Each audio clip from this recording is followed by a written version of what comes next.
প্রিয় শিক্ষার্থীবৃন্দ, সবাইকে অনলাইন ক্লাসে স্বাগতম। আজকে আমি তোমাদের উচ্চ মাধ্যমিক অর্থনীতি প্রথম বর্ষে প্রথম অধ্যায়ের ওপর ক্লাস দেব। গত ক্লাসে আমরা অর্থনৈতিক ব্যবস্থা সম্পর্কে কিছুটা জেনেছিলাম।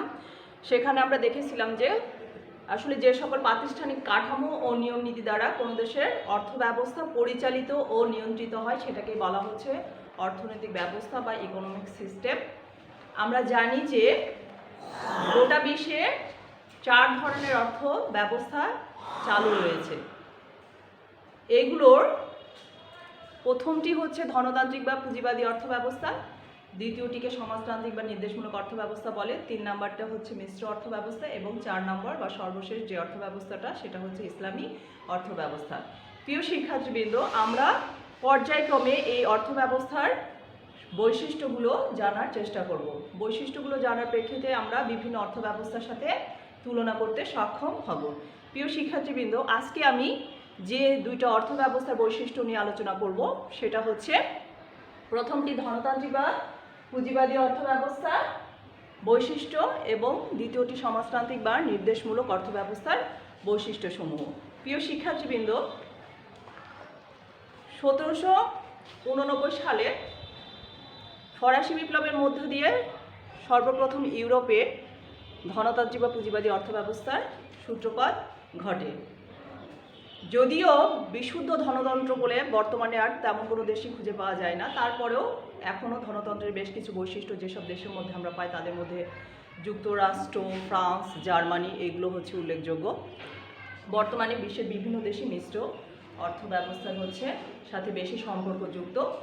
প্রিয় শিক্ষার্থীবৃন্দ, তাহলে ধনতন্ত্র বা পুঁজিবাদী এই অর্থ ব্যবস্থাটা আসলে আমরা কাকে বলছি? এই অর্থ ব্যবস্থাটা হচ্ছে এমন একটি অর্থ ব্যবস্থা যেখানে সম্পদের ব্যক্তিগত মালিকানা স্বীকৃত এবং যেখানে সরকারের প্রত্যক্ষ নিয়ন্ত্রণ ছাড়া স্বয়ংক্রিয় দাম ব্যবস্থার মাধ্যমে যাবতীয় অর্থনৈতিক কার্যাবলী পরিচালিত ও নিয়ন্ত্রিত হয়, সেই ধরনের অর্থ ব্যবস্থাটাকে বলা হচ্ছে ধনতান্ত্রিক বা পুঁজিবাদী অর্থ ব্যবস্থা। এই ধরনের অর্থ ব্যবস্থায় রাষ্ট্র বা সরকার থাকে, তবে সরকারি সরাসরি বা প্রত্যক্ষ নিয়ন্ত্রণটা তেমন একটা থাকে না। এখানে ব্যক্তিকেই সর্বময় ক্ষমতার অধিকারী দেয়া হয়। ব্যক্তিগত মালিকানা সম্পদে বিরাজমান থাকে এবং ব্যক্তির উদ্যোগেই যাবতীয় অর্থনৈতিক যে কার্যাবলীগুলো আছে, কি উৎপাদন কিভাবে বা মৌলিক অর্থনৈতিক যে সমস্যাগুলো আছে সেগুলো সমাধানের চেষ্টা করা হয়। অর্থাৎ কি উৎপাদন করা হবে, কিভাবে উৎপাদন করা হবে এবং উৎপাদিত দ্রব্য কে বা কারা ভোগ করবে, এই যাবতীয় সব সিদ্ধান্তগুলো ব্যক্তিগত উদ্যোগের মাধ্যমে নেওয়া হয়ে থাকে। প্রিয় শিক্ষার্থীবৃন্দ, এখানে আমরা দুই ধরনের অর্থ ব্যবস্থার কিছু বৈশিষ্ট্য দেখানোর চেষ্টা করছি। শুরুতেই আমরা আসি পুঁজিবাদী বা ধনতান্ত্রিক অর্থ ব্যবস্থা। এটাকে হচ্ছে পুঁজিবাদী ধনতান্ত্রিক বলা হয়। এটা আবার মুক্ত বাজার অর্থনীতি নামে পরিচিত অথবা স্বাধীন উদ্যোগের অর্থনীতি নামেও পরিচিত।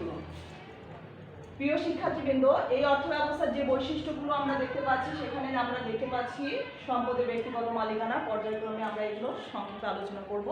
সম্পদের ব্যক্তিগত মালিকানা এই অর্থ ব্যবস্থার এটা একটা গুরুত্বপূর্ণ বৈশিষ্ট্য যে এই অর্থ ব্যবস্থায় সম্পদের ওপর ব্যক্তি মালিকানা স্বীকৃত থাকে। এখানে ব্যক্তি তার ইচ্ছা মতো তার সম্পত্তি অবাধে ভোগ, দখল এবং হস্তান্তর করতে পারে। উদ্যোগের স্বাধীনতা, এখানে যে কোনো অর্থনৈতিক সিদ্ধান্তের ক্ষেত্রে ব্যক্তিগত উদ্যোগকে বেশি প্রাধান্য দেওয়া হয়। কি উৎপাদন করা হবে, কিভাবে উৎপাদন করা হবে বা উৎপাদিত দ্রব্য কে বা কারা ভোগ করবে, এইসব সিদ্ধান্তগুলো ব্যক্তিগত পর্যায়ে নেওয়া হয়ে থাকে। এই কারণে এটাকে স্বাধীন উদ্যোগের অর্থনীতি অথবা ফ্রি এন্টারপ্রাইজ ইকোনমি বলা হয়।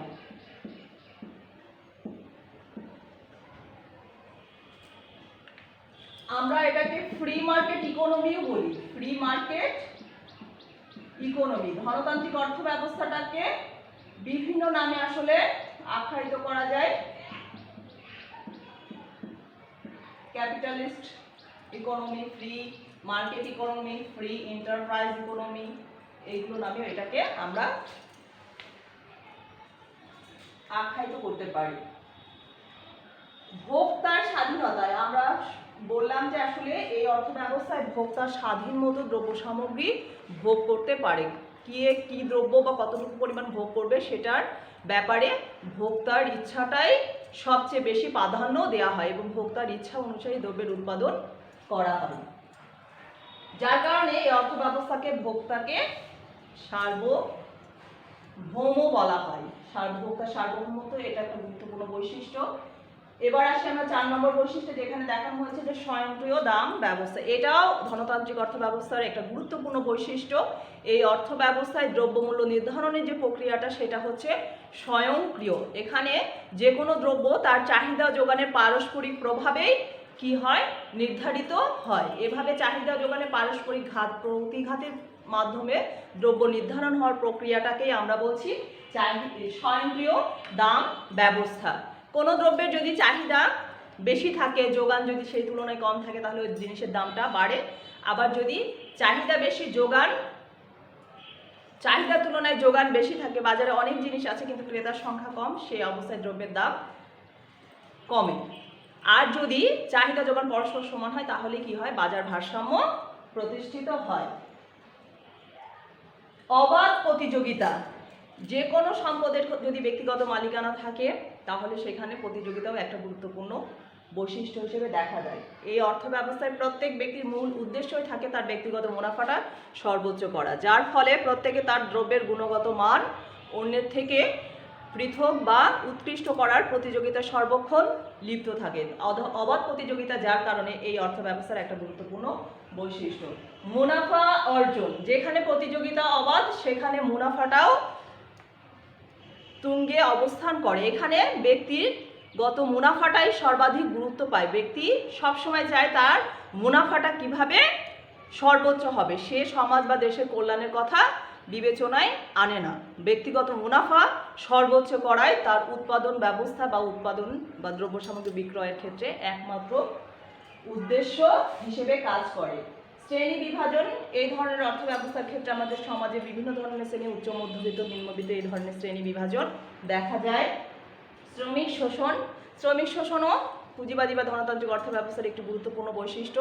এখানে শ্রমিকদেরকে তাদের প্রাপ্য অংশ থেকে সবসময় বঞ্চিত করার চেষ্টা করা হয় এবং পুঁজিপতিরা তাদেরকে বঞ্চিত করে তাদের লাভের অংশটা আরও বেশি বাড়ানোর চেষ্টা করে। শ্রমিক শোষণও এই অর্থ ব্যবস্থার একটা গুরুত্বপূর্ণ বৈশিষ্ট্য।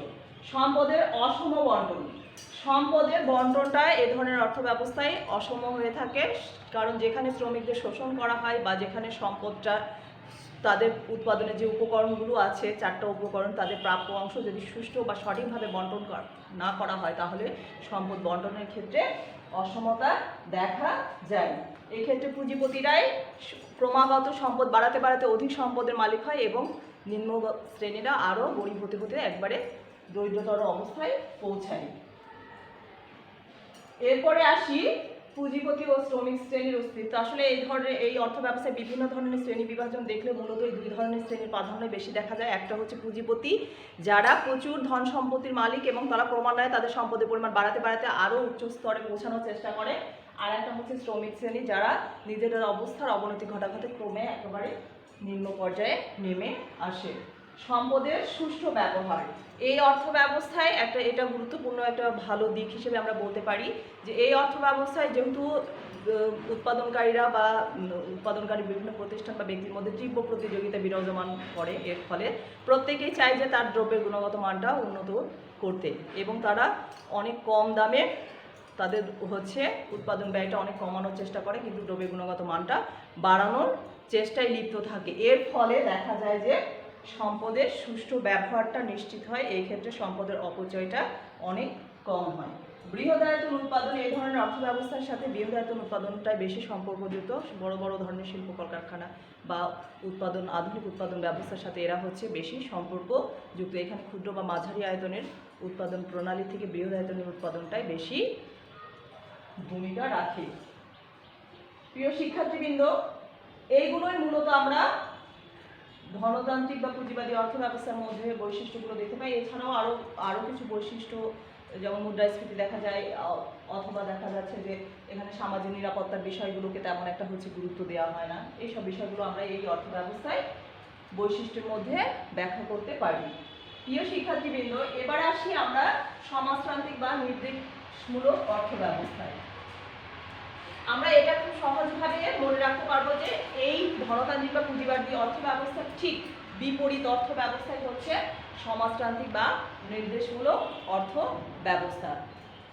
এই অর্থ ব্যবস্থাটা 1917 সালে রুশ বিপ্লবের মধ্য দিয়ে লেনিনের নেতৃত্বে সর্বপ্রথম হচ্ছে সোভিয়েত ইউনিয়ন, বর্তমান নাম রাশিয়ার সর্বপ্রথম হচ্ছে সমাজতান্ত্রিক অর্থ ব্যবস্থার সূত্রপাত ঘটে। পরবর্তীতে চীন, কিউবা, যুগোস্লাভিয়া, হাঙ্গেরি ও পোল্যান্ড ইত্যাদি দেশেও এই অর্থ ব্যবস্থার বেশ কিছু বৈশিষ্ট্য দেখা যায়। তবে 1985 সালের দিকে রাশিয়ায় যখন সমাজতন্ত্র ভেঙে যায়, পরবর্তীতে বিভিন্ন দেশেও সমাজতন্ত্রের বেশ কিছু বৈশিষ্ট্য বিলুপ্তি হতে শুরু করে।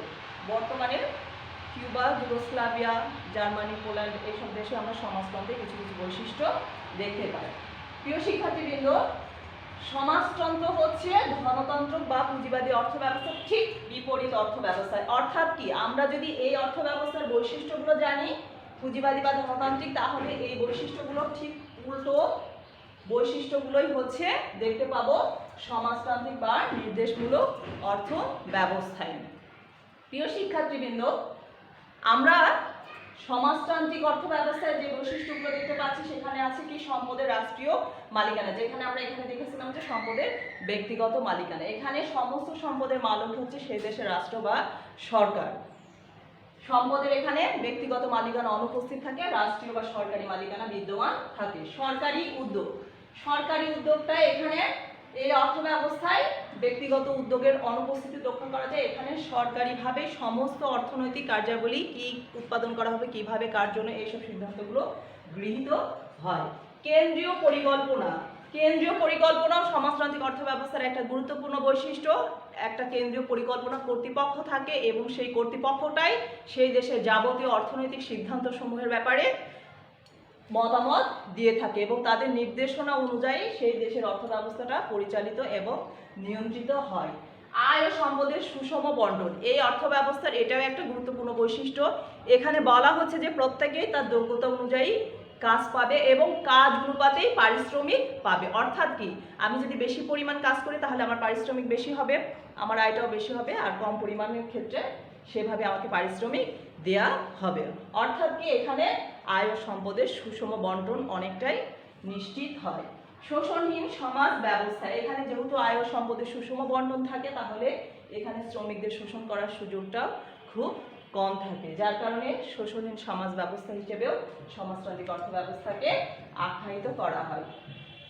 ব্যক্তিগত মুনাফার অনুপস্থিতি, যেখানে ব্যক্তিগত উদ্যোগের স্বাধীনতা নেই সেখানে ব্যক্তিগত মুনাফারও উপস্থিতি থাকার কথা নাই। যেহেতু আমরা এখানে দেখতে পাচ্ছি সরকারের রাষ্ট্রীয় বা সরকারি মালিকানা ধীন প্রতিষ্ঠান রয়েছে এবং সরকারি উদ্যোগে যাবতীয় অর্থনৈতিক কার্যাবলীগুলো পরিচালিত হচ্ছে, সুতরাং এখানে ব্যক্তিগত মুনাফার কোনো সুযোগ নেই। সামাজিক নিরাপত্তা সমাজতন্ত্রে প্রত্যেক সমাজতন্ত্রী এই মতে বিশ্বাসী যে সরকারই কি করবে, সেই দেশের সমস্ত মানুষের মৌলিক যে চাহিদাগুলো সেগুলো পূরণের অবশ্যই দায়িত্ব পালন করবে। অর্থাৎ এই ক্ষেত্রে সামাজিক যে নিরাপত্তার বিষয়টি থাকে সেটা নিশ্চিত করা হয়। সুষম উন্নয়ন, সমাজতান্ত্রিক অর্থ ব্যবস্থায় সকল গ্রাম শহর কেন্দ্রিক সকল সেক্টরকে উন্নয়নের সমানভাবে গুরুত্ব দেওয়া হয়, যার কারণে একটা দেশের শুধু কেন্দ্রীয় পর্যায়ে নয়, তার যে অন্যান্য পর্যায়গুলো রয়েছে সেক্ষেত্রেও উন্নয়নের ক্ষেত্রে সুষম নীতি লক্ষ্য করা যায়।